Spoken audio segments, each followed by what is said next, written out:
Go. Well, welcome back to Graham Keith's travelling videos of training around Australia. I'd like to introduce you to a subject on tension pneumothorax, tension pneumothorax. And what we're going to actually do is we're going to use a simulated patient, right? Here we can have a patient history. We're going to talk about this man here, 48-year-old man. His name's Cletus. He was on a country and western music festival, enjoying himself. Cletus decided to stage dive off the stage, hoping that people would catch him. It didn't happen. Cletus fell heavily onto an esky and suddenly stood up, grabbed his chest and kept on dancing, and everyone cheered. Then he walked away. 30 minutes later, Cletus is found slumped behind the toilets, clutching his left side, GCS of 8. He's got a can of beer, half spilt, down his front into his crutch. He's in a bad way. So he's got decreased respirations, he's got an elevated heart rate, he's got decreased chest expansions, he's got a low BP as well. So these are the things. Do we think possibly blunt trauma from the falling on the esky and stage dive would cause a fracture rib and penetrating the pleura in the lungs? Yes, we look for those things, right? So we've done an initial assessment. We set him up on our monitor. We've got capnography on him, so we're monitoring that. We've got some oxygen on him. We've got a blood pressure up on him. And we've got an ECG hooked up and suction. We've got a few things ready. So now we have to go in. So we're going to listen to his lungs. So we're looking for other signs. So we're looking for any type of movement, seesaw movement of the chest, right? Seesaw breathing, paradoxical breathing of the chest. So we then listen to the lung fields. So you make it clear on that side, down here as well, clear there, clear there. We go around to the back and look, but we notice on this side, on his left hand side, it's a decreased air entry. So when we open and expose his chest, we can see some type of, I would say called a bubble wrap under the skin. That's subcutaneous emphysema. You may see, you may not, but it can be evident of pneumothorax. So this is what we're looking for. So, most of the things that we look for in a pneumothorax is shortness of breath, pain over sight, and GCS that's decreasing, hyperresonance in his lung field, alright? He's got a high heart rate, he's got elevated JVPs, alright? So these are the things going up. The last thing we will see is tracheal deviation. So with the finger we indicate decreased breath sounds, decreased chest expansion, low blood pressure. These are things of, I would say, pneumothorax, tension pneumothorax, that stand out in a patient. So how are we going to alleviate this? One thing, it's a procedure that we'll have to insert a chest and we locate the second intercostal space on the mid-clavicular line. Right? Now, he may have a barrel chest, but Cletus has got a pretty good chest with no arms. So we look for the mid-clavicular line, we feel and palpate for the ribs, and we find our spot. We can mark it with a marker there, alright? So, we prepared the site with our gloves, we clean the site, we still monitor the patient, clean the area. So, normally we would use a 14 gauge angiocath, but for the purpose of this exercise, we only have a small 14 gauge, short and length. So,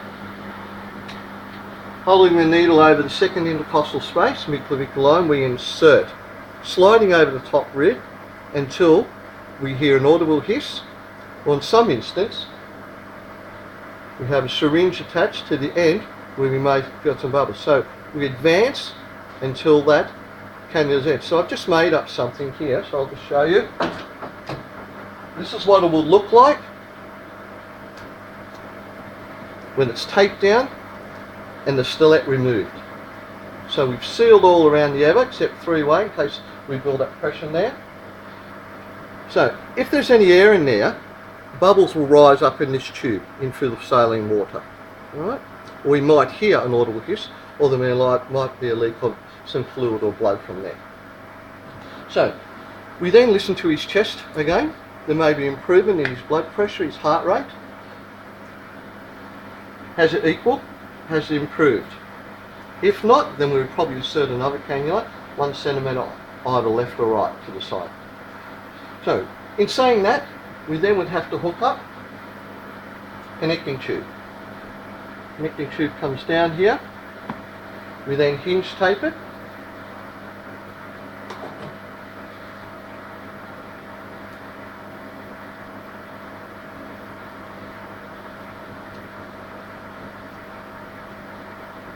To the chest, and obviously not sticking.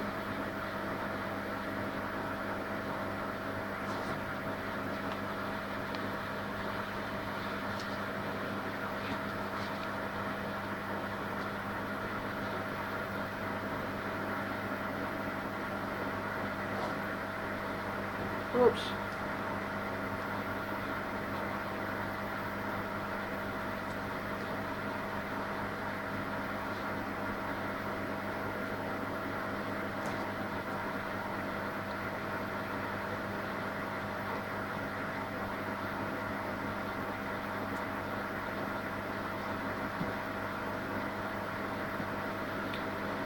So we would tape it securely to the chest with some other tape as well that we have prepared. We also have our Heimlich valve, a one-way valve to stop any pressure if anything. So when the patient breathes, we connect in there, and we tape that down as well. Now that Heimlich valve can be connected to a chest drain, either an atrium or a ambulatory chest drain when they arrive in hospital. So always remember, the complications of this is wrong site, wrong diagnosis,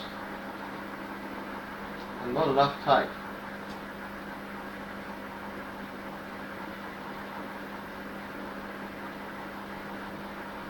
So once it's taped down securely, hopefully not to move, we can use that method. A lot of tape on there. So complications are trauma to underlying muscles, tissues, right? Wrong diagnosis, wrong site. We create a pneumothorax, which can develop into a tension pneumothorax. It could be a hemothorax on the neck with some blood leaking into it and come out through inside the Heimlich valve. So these are the things we have to take into account, all right? Now, we look for the instance of the trauma. What happened? Is it trauma from a motor vehicle accident or some type of fall? Fractured ribs, have they gone to cardiac arrest? Less than 20 minutes, you would look at something. Greater than 20 minutes, probably not, but you would still perform CPR and resuscitation. So we would watch a capnography as well and see how that improves. Do we get a nice, easy capnography? How is the ups and saturations improving? How's heart rate? So what decisions do we make on transport once we've stabilised? Please here.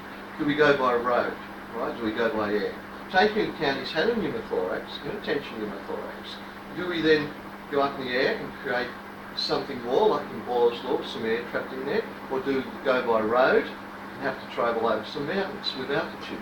These are the things we have to take into account. So, in using that 14 gauge, there are also another device which is called the Russell Pneumofix.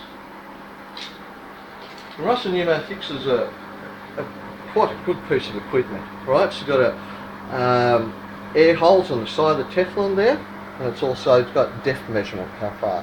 So as you withdraw the select, it's got a slow leak valve, and it's got a hub there to where it finally ends. So these are quite good. So once it's connected, then you can once it's inserted, then you can reconnect all your tubes and your drains to it. So that's just another piece of equipment. Now, if it was just a normal, say, pneumothorax with a decreasing level of consciousness, and you wanted to decompress, which may provide some relief, some people are trained to infiltrate local anaesthesia to the skin around the site, because it is very painful.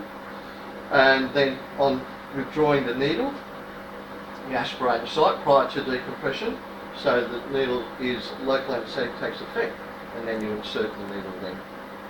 So that requires a bit of extra skill training, what you do. So people often ask, Heimlich valve, what happens if you can't get them? What happens if your stores don't have them as well? So there is another thing that we can use, alright? We can take a little piece of drip thing with a 10mm syringe, with a rubber glove topped off here.